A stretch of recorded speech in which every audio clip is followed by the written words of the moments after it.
because I can't square root that part, right? But since this is 3x squared plus 4 equals 19, I can maneuver things around and combine like terms so that I'm left with something with an x squared on the left, and it's easier to solve. Alright, so I minus my 4, I minus my 4. I'm solving, solve. I got 3x squared equals 15. Alright, so 3 times x, the opposite of multiplying, is to divide. So I divide by 3, x squared equals 5. Okay, so now I got to do the opposite of squaring, which is to take the square root. So take the square root, and x equals a positive square root of 5. X equals a negative square root of 5. Okay. Great job, great job. So notice it says, hey, type an exact answer. So when you're asked for an exact answer, don't put it in the calculator and get a bunch of decimals, because it's going to give you the wrong answer. If it says exact, you got to leave it in the square root form with the radical signs. Okay. Alright, completing the square. Now, completing the square, you should have done on that video, the completing the square part.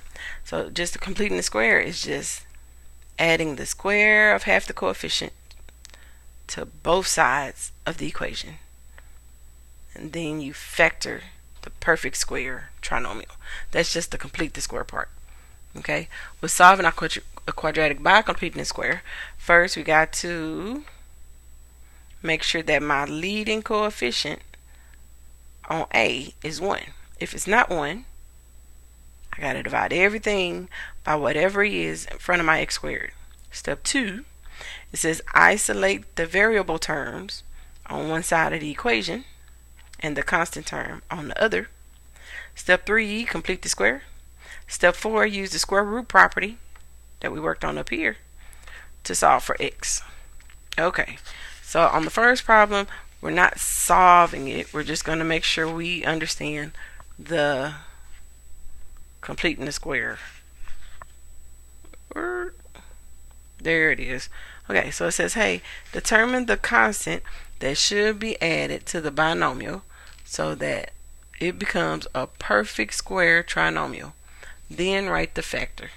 Then write and factor the trinomial.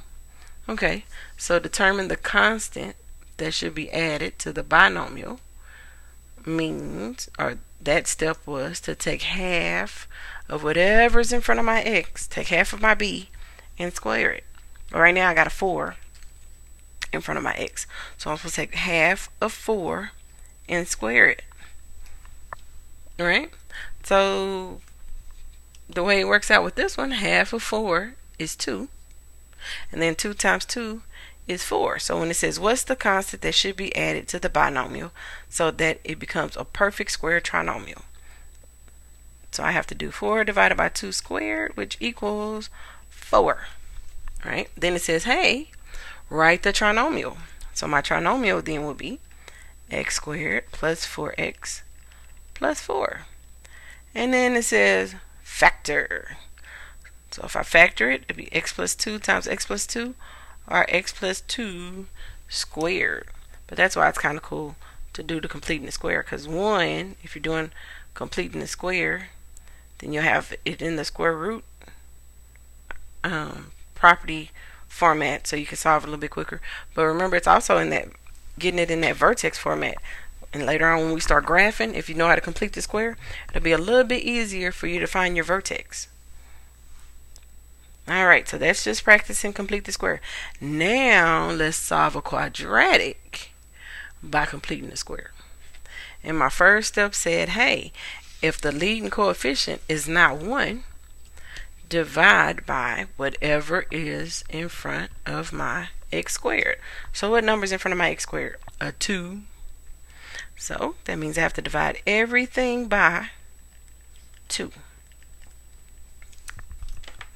So I gotta go 2 divided by 2, and 3 divided by 2, and 2 divided by 2, and 0 divided by 2, just to stay in practice. Yes, I know 0 divided by 2 will just give me 0, but it's good to be in practice to remember, hey, I'm dividing everything by 2, because that was my first step.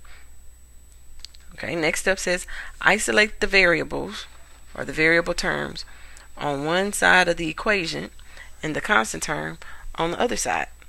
So 2 divided by 2 give me 1x squared plus, and I'm going to leave it as a fraction, 3 over 2x minus 1 equals 0. 2 divided by 2 is 1. That's why I have 1x squared. 3 divided by 2 is actually 1.5, but it's good to leave it as a fraction. 2 divided by 2 again is 1, and 0 divided by 2 is 0. Okay? Now it says to get my variable terms on one side. So I'm going to leave this one because it has x squared, and this one because it has x on it also. These two terms are going to stay on one side, and it says to move that to the other. So I'm taking it out of general form, and I'm going to put it like this. X squared plus 3 over 2x equals a positive 1. Right? Because they said to move this to the other side. So plus 1, 0 plus 1, 1. Okay. Now step 3 says complete the square. So I have to complete the square. Complete the square says take half of whatever your b is and square it. Well, my b is 3 halves. So that means I have to take half of 3 halves and square it. To take half of 3 halves, that means I'm multiplying my 3 halves times 1 half. 3 halves times 1 half, that's me taking half of my 3 halves.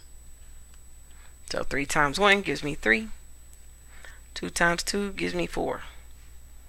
So the thing that I'm adding to both sides, x squared plus 3 halves x plus 3/4 squared equals 1 plus 3/4 squared. Okay, because remember we're completing the square. I'm supposed to take half of whatever my b is. That was my b. Take half of it and then square it. So I took half and then I squared it and I added it to both sides.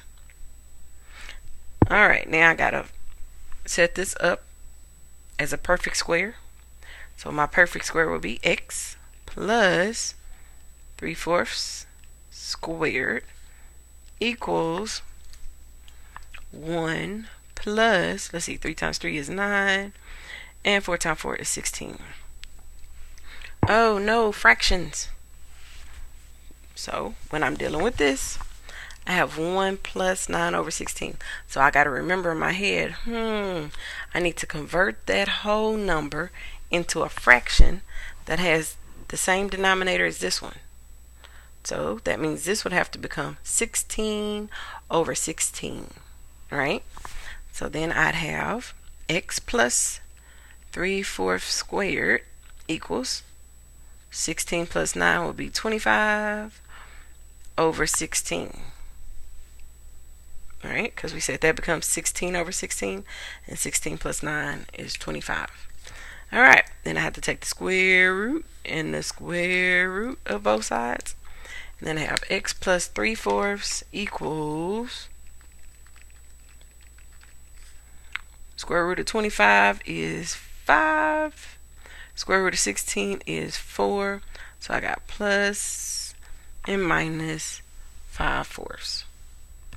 Okay, if the fractions is worrisome, there's a website that's in your additional resources, Math Antics. It can review how to do your fractions for you. Okay? So now I have to set this up and solve for x. So I'm going to have two different equations. I'm going to have x plus 3/4 equals a positive 5/4, and x plus 3/4 equal a negative 5/4. Okay? So I'm going to have to pull this over here. So I got x plus 3/4 equals a positive 5/4, and x plus 3/4, oops, that's a 4, equals a negative 5/4. It's like I'm falling off the side of the board. Come back. Come back. There it is. Alright, so when I'm solving this, I have x plus 3/4 equals 5/4. So I got to subtract my 3/4 from both sides. So I minus 3/4 over here. I minus my 3/4 over here. And I get x equals, if I put up my five fingers, take away 3, I'm left with 2. So x equals 2/4, and 2/4 reduces to 1/2, right? Then on the other side, I have to minus 3/4 and minus 3/4. So this gives me x equals a negative 8/4. And then what's negative 8 divided by 4? Dun dun dun dun. Negative 2. So I get x equals 1/2 and x equals a negative 2. I think the thing that caused us the most problems, or that might took the most time, was because those were fractions. I think if it wasn't fractions, I think that would have went a whole lot quicker. But hopefully you'll go to Math Antics if you need to review over fractions or ask me questions. I am here for you. Send me a message. All right, last. So we worked on factoring to solve it, and we worked on using complete the square to solve it, and we talked about how we can graph it to solve it by looking to see where it crosses the x-axis. Now we got to work with the quadratic formula. Now, in my class, I usually sing the song and then have you guys sing it, or see who I'm gonna give extra credits to sing the song in front of everybody. But I won't do that to you guys. Well, I don't know. Maybe. No, I won't do that to you guys. Okay, so this is my formula. We got, and it says over here, it says negative b. Some teachers could say the opposite of b. X is equal opposite b plus or minus square root b squared minus 4ac all over 2a. So you got to do x equals negative b, or opposite of whatever b is, plus or minus the square root of b squared minus 4ac, all of that divided by 2a. So that fraction bar goes all the way across. Okay, so before we can do this problem, we got to figure out, hey, what is my a, what is my b, and what is my c? So we know that a is the number in front of x squared. So a would be 1. B is my number in front of my x. So b would be 7. And then c is my constant. And that is my 8. Alright, it's in my general form. So there I am. Okay, so when I plug it into my formula, x is equal to opposite b. So I got a positive 7. The opposite of a positive 7 is a negative 7. Plus or minus square root. Then it says b squared minus 4 times a times c. So b squared. So b squared would be 7 times 7, 49. Minus 4 times a is 1, times c, which is 8. So again, 49 came from, because it says b squared, 7 times 7. b squared minus 4ac, all divided by 2a. And that's 2 times 1, which is 2. Okay, so then I have x is equal negative 7 plus or minus square root. Now, some people have a fancy calculator that they could type all this stuff in there, hit enter, and it'll give them the answer. Some people, they have that kind of power on their calculator, they just don't know how to work it, which is fine. I'm just going to use old-fashioned order of operations, and we'll go from there. So, order of operations, say I got to multiply this first. So that'd be 4 times 1 times 8, which is 32. What's 49 take away 32? 49 take away 32. I think it's 17. Then I have to divide it by 2. So my two answers, I have two answers now.